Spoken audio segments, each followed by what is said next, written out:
Now, buddy, it's another day that we're at the Frankfurt airport, and today we're gonna fly one of my most favorite airlines, which is Condor, of course. Why? Well, they have funny liveries, hot flight attendants, and they still fly the Boeing 757, and that's what we're gonna do today. Yes, everybody, we're gonna fly the Boeing 757-330 today, a 25-year-old one. You know, you don't really see them flying around a lot in the world today, but especially in Europe as well. Yes, maybe Jet2 still flies it. Which other airline in Europe still flies the 757? Maybe Iceland Air? But Condor is probably still able to fill up their planes, especially on the very high season routes to Mallorca, the island of the Germans. But let me see, what is it like to, fly on a 25-year-old airplane now? A 25-year-old 757. A plane that I've described as insanely sporty, a sports car for pilots. Yes, due to the strong Rolls-Royce engines, the Boeing is very capable of propelling the 275 passengers up into the air. Sadly, though, Condor is replacing their 757. Yes, they're being retired right now. They have 9 of these airplanes in their fleet, which are probably not going to be flying for the airline next year. Maybe this could be a rest in peace 757 for Condor video. Alright, something I find immensely quirky about the Condor Airlines is the so-called Seat Booster app, with which you can actually bid for upgrades, which I'm doing right now. I've done a bid for 40 euros to get upgraded to business class. Let's maybe see if we can beat Friday, who's giving him more.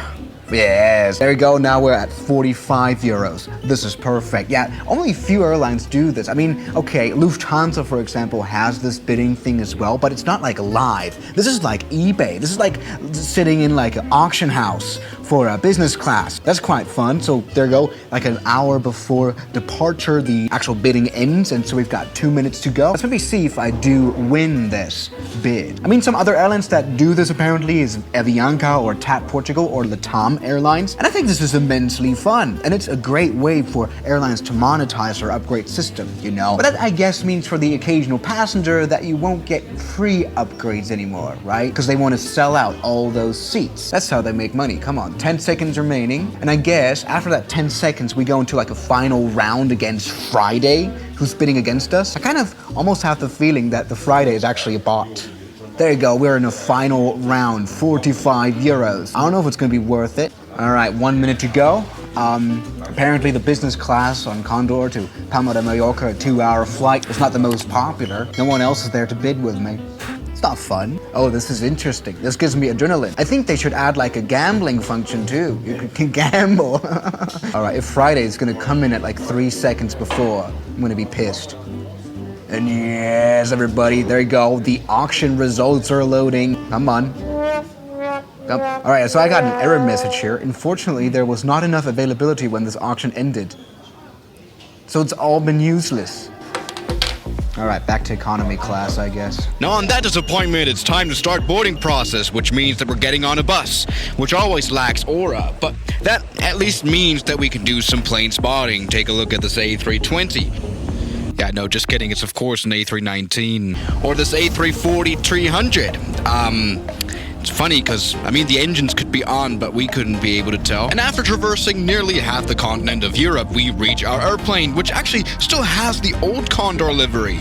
I'm guessing they just didn't mind to put the new SOC livery on because they were going to scrap the plane next year anyway. And look at all the faces of confusion, people thinking, well, why is this plane relatively big for just going to the island of Mallorca? And why does it look like it could be from pre-9/11 era?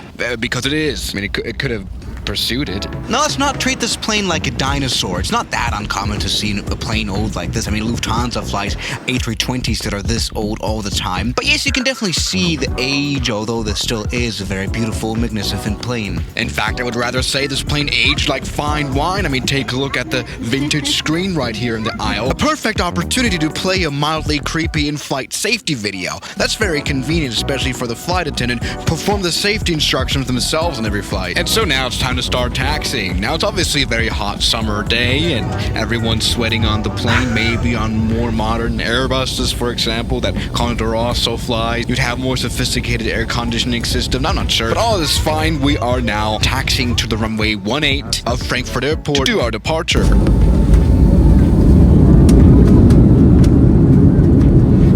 shame we can't hear the scream of the Rolls-Royce engines. It's quite muffled of a sound here on this iPhone. But something we can definitely see is the immense climb performance, which, you know, with which the 757 always, like, flexes. The cabin is quite noisy. It's almost hard to have a conversation. It's very loud indeed.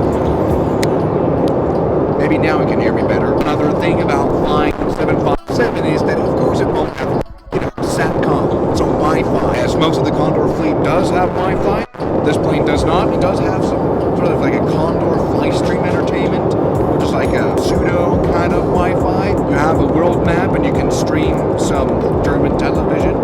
That's good. That's not too bad. At least they have something. But I don't think anything beats the in-flight entertainment that is offered in this channel thing where you can plug your headphones in. I do wonder what happens when you put the actual headphones in them. Kind of reminds me of modern day ATMs where you can plug headphones in for no reason at all. Let me see. Is there some food service on this plane? Yeah, maybe on the short-haul flights, Condor does not offer the most interesting of food selections. I mean, I've kind of had a borderline traumatic experience with a Ryanair diarrhea lasagna. The worst thing I've ever eaten in my entire... And I've eaten some really trash things. So I might not try the vegan Condor lasagna. Instead, let's do a million beers. It was about time we tried the Condor beer. Yes, there is a Condor beer. Sadly, there's not a million of them.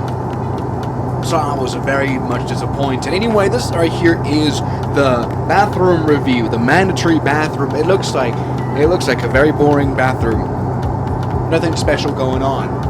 Something that's cool though is that we're not at the end of the aeroplane or at the front of the aeroplane.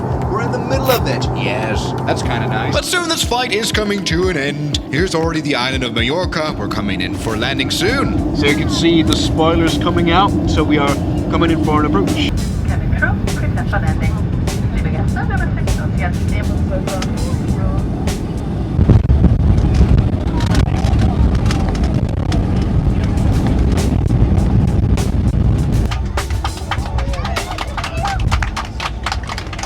Yes, everybody, a bigger applause than Adele in Munich.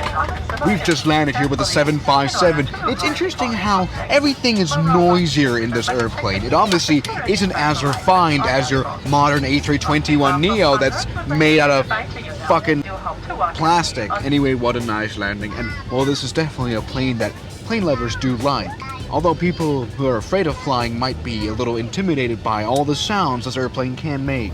And so here we are at the gate, and we're walking down the aisle of the 757. And you might think, well, okay, no, this thing does not have the interior lights of the 737 MAX, but at least the 757 doesn't have any doors that fall off. So right here is the Oscar Bravo 757-330. You know, it's brought us here safely with a lot of racket, and well, it just fascinates me so much how, like, 99% of people walk by this airplane not realizing that it might be their last ever time that they'll fly the 757. Next summer, they're not going to be around here anymore. Until then, it does remain a relic of good old Boeing times. And so here it is, the Boeing 757, a plane that is going to leave us soon. For every queen has to die at some point. I have no idea what I'm fucking saying. I'll take a look at this landing here. Alright, we can hear the passengers clapping, and we are able to stop just fine on the runway. That was incredible. And a special thanks goes out to my members, my supporters. Guns Killer, R27, James Duram, that dude, Anime Gods of Gaming, Derek, Insider Plane, Nishijitsu Fanner, Professional Jamal, Ryland Williams, and New York. You've got beautiful names.